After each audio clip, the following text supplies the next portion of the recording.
ಓಂ ಶ್ರೀ ಗುರು ಬಸವಲಿಂಗಾಯ ನಮಃ.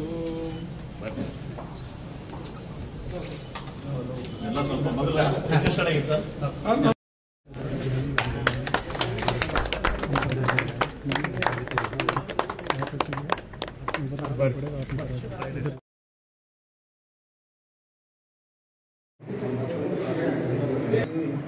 ಬರ್ಲಿನು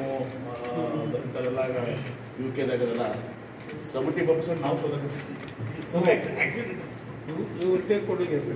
ಆಕ್ಸಿಡೆಂಟ್ ಎಲ್ಲಾನು ಇಲ್ಲಿ ಮತ್ತು ನಮ್ಮ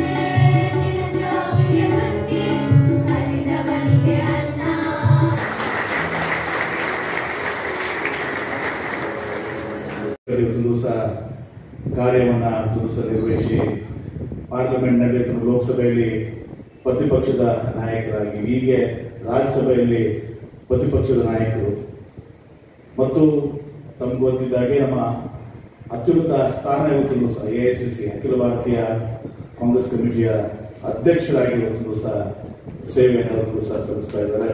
ಬಹುಶಃ ನಮ್ಮ ರಾಜ್ಯದಲ್ಲಿ ಅವರಷ್ಟು ಅನುಭವ ಇದ್ದಂತ ಮತ್ತು ಅವರಲ್ಲಿರುವಂತಹ ಒಂದು ಪಾಂಡಿತ್ಯ ಏನಿದೆ ಎಲ್ಲವನ್ನ ಕೂಡ ಇವತ್ತು ನಾವು ಗಮನಿಸಬಹುದು. ಶ್ರೇಷ್ಠ ರಾಜಕಾರಣಿಗಳು ನಮ್ಮ ಕರ್ನಾಟಕದವರು, ಇಡೀ ಭಾರತ ದೇಶದಲ್ಲಿ ಇವತ್ತು ನಮ್ಮ AICC ಚುಕ್ಕಾಣಿ ಹಿಡಿದುಕೊಂಡಿದ್ದಾರೆ. ರಾಜ್ಯಸಭೆಯ ವಿರೋಧ ಪಕ್ಷ ನಾಯಕರಾಗಿದ್ದಾರೆ. ನಾವು ಅವ್ರನ್ನ ವಿನಂತಿ ಮಾಡಿಕೊಂಡಾಗ ಬಹಳಷ್ಟು ಒಂದು ಹೆಕ್ಟಿಕ್ ಶೆಡ್ಯೂಲ್ ಅವರಾಗಿತ್ತು.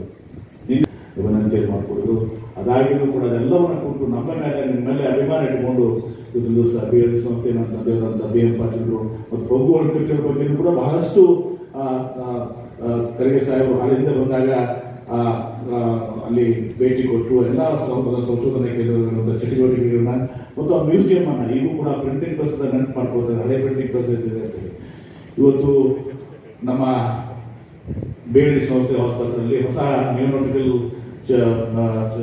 ಪೀಡಿಯಾಟ್ರಿಕ್ಸ್, ತದನಂತರ ನೂತನ ಭೌಗೋಳಿಕ ಸಂಶೋಧನಾ ಕೇಂದ್ರ ನಾವೇನು ಉನ್ನತರಿಸಿದ್ದೀವಿ ಅದನ್ನೆಲ್ಲನೂ ಕೂಡ ಸಹ ಉದ್ಘಾಟನೆಯನ್ನು ಮಾಡಿ ಇವತ್ತು ಬಹಳಷ್ಟು ಕಷ್ಟ ತಗೊಂಡು ಡೆಲ್ಲಿಯಿಂದ ಗುಲ್ಬರ್ಗಾಕ್ಕೆ ಬಂದು, ಗುಲ್ಬರ್ಗಾದಿಂದ ಇಲ್ಲಿ ಬಂದು ಮತ್ತೆ ಇವತ್ತು ವಾಪಸ್ ಗುಲ್ಬರ್ಗಕ್ಕೆ ಹೋಗಿ ಮತ್ತೆ ಡೆಲ್ಲಿಗೆ ಹೋಗ್ಬೇಕು. ಅವರ ಒಂದು ಪ್ರೀತಿ ಅಭಿಮಾನ ಇವತ್ತು ನಮಗೆ ಬಂದಿಗೆ ನಮ್ಗೆ ಆಶೀರ್ವಾದವನ್ನು ಮಾಡ್ತಾ ಇದ್ದಾರೆ. ಪರಮ ಪೂಜ್ಯ ನಮ್ಮ ಮಲ್ಲಿಕಾರ್ಜುನ್ ಖರ್ಗೆ ಸಾಹೇಬರಿಗೆ ತಮ್ಮೆಲ್ಲ BLD ಸಂಸ್ಥೆಯ ಅಧ್ಯಕ್ಷನಾಗಿ, BLD ಯೂನಿವರ್ಸಿಟಿ ಪರವಾಗಿ, ನಗರದ ಜನತೆ ಪರವಾಗಿ, ಜಿಲ್ಲೆಯ ಜನತೆ ಪರವಾಗಿ ಅತ್ಯಂತ ಪ್ರೀತಿ ಅಭಿಮಾನದಿಂದ ಅವ್ರನ್ನ ನಾನು ಸ್ವಾಗತ ಕೊಡ್ತೇನೆ. ಬಹಳ ಕಡಿಮೆ ಜನ ಸಮಾಜದಲ್ಲಿ ಸಿಗ್ತಾರೆ. ತನ್ನ ಸಂಪೂರ್ಣ ಸರ್ವಸ್ವನ್ನ ಈ ರಿಸರ್ಚ್ ನಲ್ಲಿ ಹಾಕಿ ಮತ್ತು ಸಂಸ್ಥೆಯನ್ನು ಕೂಡ ಕಟ್ಟಿ ಇವತ್ತು ಹೆಸರುವಾಸಿಯಾಗಿದ್ದಾರೆ. ಮತ್ತು ಅವರ ಪುತ್ಥಳಿಯನ್ನ ನಾನು ನೋಡಿದೆ. ಇದಕ್ಕಿಂತ ಮುಂಚೆನೂ ಕೂಡ ಇಲ್ಲಿ ಬಂದಿದ್ದೆ. ನಾನೆಲ್ಲ ತಿರುಗಾಡಿ ಅವಾಗೂ ಕೂಡ ಈ ವಚನ ಸಾಹಿತ್ಯ ನೋಡೋದ ಅಲ್ಲದೆ ನಾನು BM ಪಾಟೀಲ್ ಹೇಳಿದೆ, MB ಪಾಟೀಲ್ ಹೇಳಿದೆ, ನೀವು ದಯವಿಟ್ಟು ಯಾವ್ಯಾವ ವಚನಗಳನ್ನ ಪ್ರಿಂಟ್ ಮಾಡಿರಿ ಆ ವಚನದ ಕಾಪಿಯನ್ನ ನಮ್ಮ ಬುದ್ಧವಿಹಾರ ಕಳಿಸಿ ಅಂತ ಹೇಳಿ ಅವರಿಗೆ ರಿಕ್ವೆಸ್ಟ್ ಮಾಡಿ ಅವರು ಅವೆಲ್ಲ ಕಾಪಿಗಳನ್ನು ಕಳಿಸಿದ್ರು. ನಾನು ರಿಸರ್ಚ್ ಮಾಡತಕ್ಕಂಥ ವಿದ್ಯಾರ್ಥಿಗಳಿಗೆ ಬಹಳ ಅನುಕೂಲ ಆಗ್ತಕ್ಕಂಥ ಆ ಪುಸ್ತಕ ಇದು. ಇಷ್ಟು ಒಳ್ಳೆ ಕೆಲಸ ಮಾಡತಕ್ಕಂಥದ್ದು ನಾವು ನೋಡ್ತೇವೆ, ಬಹಳ ಕಡಿಮೆ. ಅದೇ ರೀತಿಯಾಗಿ ಈ ಸಂಸ್ಥೆ ಕಟ್ಟುವಾಗ ಏನು ಅವರಿಗೆ ತೊಂದರೆ ಆಯಿತು ಅಥವಾ ಆರ್ಥಿಕವಾಗಿ ಶೈಕ್ಷಣಿಕವಾಗಿ ಅಂತೂ ಹಿಂದುಳಿದಂತ ಪ್ರದೇಶ ಇದು ಮತ್ತು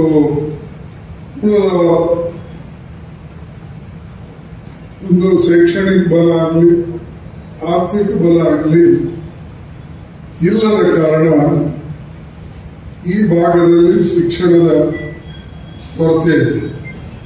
ನಾವು ನೋಡ್ತೇವೆ ಪ್ರತಿ ವರ್ಷ ರಿಸಲ್ಟ್ SSLC ಆಗಲಿ PUC ಆಗಲಿ ರಿಸಲ್ಟ್ ಬಂದ ಮೇಲೆ ಈ ನಮ್ಮ ರಾಜ್ಯದ ಕೊನೆ ಒಂದು ಜಿಲ್ಲೆ ಅಂದ್ರೆ ಬೀದರ್, ಅದು ಕೊನೆಯೇ ಇರ್ತದೆ ರ್ಯಾಂಕಿಂಗ್ನಲ್ಲಿ. ಅದು ಆದ ಮೇಲೆ ಎರಡನೇ ಜಿಲ್ಲೆ ಗುಲ್ಬರ್ಗ ಬರ್ತದೆ, ಅದು ಎರಡಕ್ಕೆ ಇರ್ತದೆ. ಅಂದ್ರೆ ಎಲ್ಲಕ್ಕಿಂತಲೂ ಕೆಳಮಟ್ಟದಿಂದ ಮೇಲೆ ನೋಡಿದಾಗ ಎರಡನೇ ಇರ್ತದೆ. ಅದೇ ರೀತಿಯಾಗಿ ರಾಯಚೂರು, ಕೊಪ್ಪಳ, ಆಮೇಲೆ ಸ್ವಲ್ಪ ಮಟ್ಟಿಗೆ ಬಿಜಾಪುರ ಇದ್ದಿದ್ರಾಗಿ ಕುರುಡರಲ್ಲಿ ಬೆಳಗಡದಂಗೆ ಇವರು ಸ್ವಲ್ಪ ಎತ್ತರದಲ್ಲಿದ್ದಾರೆ. ಆ ಕಾಲೇಜ್ ನಡೆಸೋದು ಅಲ್ಲದೆ MB ಪಾಟೀಲ್ ಬಂದ ಮೇಲೆ ಇದು ಚಿತ್ರನೇ ಬದಲಾಯಿಸಿದೆ. ನಾನು ಬಂದಾಗ ನಾನು ಅನೇಕ ಸಾರಿ ಬಂದಿದ್ದೀನಿ, ಅವ್ರ ಲಗ್ನಕ್ಕೆ ಬಂದಿದ್ದೀನಿ, ಇದು ಬಂದಿದ್ದೀನಿ, ಕರ್ದಾಗೆಲ್ಲ ಬಂದಿದ್ದೀನಿ. ನೋಡಿದಾಗ ಇಲ್ಲಿಂದ ಅವ್ರ ಮನೆ ಹಳೆಯದಾಗಿದೆ, ಕಲ್ಲಿನ ಮನೆ. ಸೊ ಅಲ್ಲಿಂದ ಹೊರಗೆ ಬಂದ್ರು ಬಡ ಬಡ ಬಡ ಕಾಣ್ತೈತಿ. ಎಲ್ಲ ಕಡೆ ಗಿಡ ಇಲ್ಲ, ಮಣ್ಣೆಲ್ಲ ಸುಡುಗಾಡಿಲ್ಲ, ಏನಿದೆ ಏನೋ ನಮ್ಮ ಗುಲ್ಬರ್ಗದಂಗೆ ಅದಲ್ಲಪ್ಪ ಇದು ಅಂತ. ಆದರೆ ಆವಾಗ ಒಂದೆರಡು ಕಾಲೇಜ್ ಬಿಟ್ರೆ ಏನು ನಮಗೆ ಈ ಕಳೆ ಅಂತಾರಲ್ಲ, ಈಗ ಮನುಷ್ಯನ ಮುಖದ ಮೇಲೆ ಕಳೆ ಇರಬೇಕು ಅಂತ, ಅದೇ ರೀತಿಯಾಗಿ ಊರಿಗೆ ಕಳೆ ಬಂದಿದ್ದು MB ಪಾಟೀಲ್ ಅವರು ಮೆಡಿಕಲ್ ಇಂಜಿನಿಯರಿಂಗ್ ಎಜುಕೇಶನ್ ಹಬ್ ಮಾಡಿದಕ್ಕಾಗಿ ಇವತ್ತು ಇದಕ್ಕೆ ಅಷ್ಟೊಂದು ಬೆಲೆ ಬಂದಿದೆ. ಅದಕ್ಕೆ ನೀವು ನೋಡ್ರಿ, ಇವ್ರ ಮನೆಯಿಂದ ನಾವು ಈ ಕಡೆ ಬರ್ತಿದ್ದೇವೆ, ಹೆಲಿಕಾಪ್ಟರ್ ಇಲ್ಲಿ ಸೈನಿಕ್ ಸ್ಕೂಲ್ ಕಡೆ ಒಂದು ಮನೆ ಇರ್ತಿದ್ದಿಲ್ಲ, ಒಂದೇನು ಏನಿಲ್ಲ. ಈಗೆಲ್ಲ ಅಂಗಡಿನೇ ಅಂಗಡಿ ನೋಡ್ತಾ ಇದ್ದೀವಿ. ಈ ಸಾರಿ ಬಂದಾಗ ಎಲ್ಲ ಕಡೆ ಎರಡು ಪಕ್ಕದಲ್ಲಿ ಅಂಗಡಿಗಳು. ಅಂದ್ರೆ ಶಿಕ್ಷಣದಿಂದ ನೋಡಿ ಆರ್ಥಿಕ ಬಲನೂ ಬಂತು, ನಿಮಗೆ ಶೈಕ್ಷಣಿಕ ಬಲ ಅಂತೂ ಇತ್ತೆ ಬಂದಿದೆ. ಮತ್ತು ಅದು ಅಲ್ಲದೆ ಈ ವೈಚಾರಿಕವಾಗಿ ನಾವು ಬೆಳೀತಕ್ಕಂಥ ಒಂದು ಸ್ಥಾನನೂ ಕೂಡ ಇದು ಆಗಿದೆ.